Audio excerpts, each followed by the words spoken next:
راجعين تاني نتكلم عن العمليه. تعالي بقى اما اقول لك ايه اللي حصل في العمليه بالظبط، ومهما احكي لكم مش هقول لكم انا كنت مرعوبه ازاي قبل ما ادخل اوضه العمليات. كل ما يجي في دماغي ان انا هدخل اوضه العمليات وبنج كلي والكانولا مش عايزه اقول لكم، وعماله افكر ازاي جهاز هيدخل بطني يعمل 3 فتحات. كنت بفكر كتير لدرجه ان انا كنت بدخل على النت بتفرج على عمليات تكميم كتير، بس لقيت نفسي كل ما بتفرج اكتر بخاف اكتر وارجع عن قراري اكتر واكتر. فقررت بقى ان انا مش هتفرج.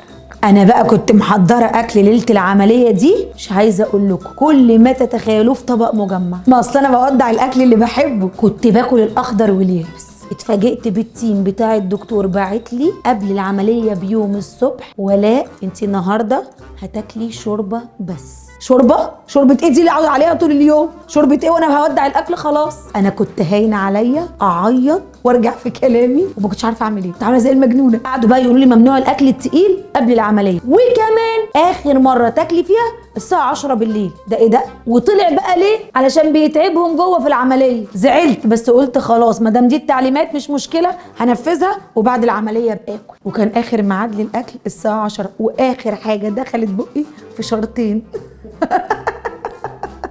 قعدت اجري في البيت قبل الساعه 10 زي المجنونه عشان الحق اي حاجه، ما لحقتش غير فشارتين. ولقيت الساعه دبت 9:30. انا كان هان عليا عيط. بقيت احاول اقنع نفسي خلاص بقى يا ولاء انت كبيره، عيب اللي بتعمليه ده. يوم العمليه رحت ومعايا جوزي واخواتي ودخلنا المستشفى. قعدوا يقيسوا لي الضغط والسكر ولبسوني هدوم العمليه وجم خدوني. التيم كله كان مستغرب. انا من كتر ما كنت قلقانه كان اللي جاي عليا الضحك، هيستيريا الضحك غير طبيعيه، وعماله افكر في البنج والعيال وفي الرايح وفي الجاي وفي ماما وبابا وبقيه اخواتي، بفكر في كل حاجه وعماله بضحك. هوب دخلت العمليه، قعدت 3 ساعات جوه وخرجت. اول ما خرجت من العمليه انا كنت فايقه، ما رضوش يخرجوني من العمليات الا لما فقت واطمنوا عليا، والحمد لله ما حسيتش باي حاجه لاني كنت مركبه جهاز الBCA. والدكتور جه اطمن عليا في نفس اليوم اما خلص العمليات اللي وراه، وكان بقى معاه بقيه الدكاتره اللي هيتابعوا معاه. والتمريض ما سابونيش، كل شويه يدخلوا يطمنوا عليا، ربنا يبارك لهم. حتى بالليل كل ساعتين حد كان بيدخل يمشيني شويه. وخرجت الحمد لله تاني يوم على طول بعد الظهر.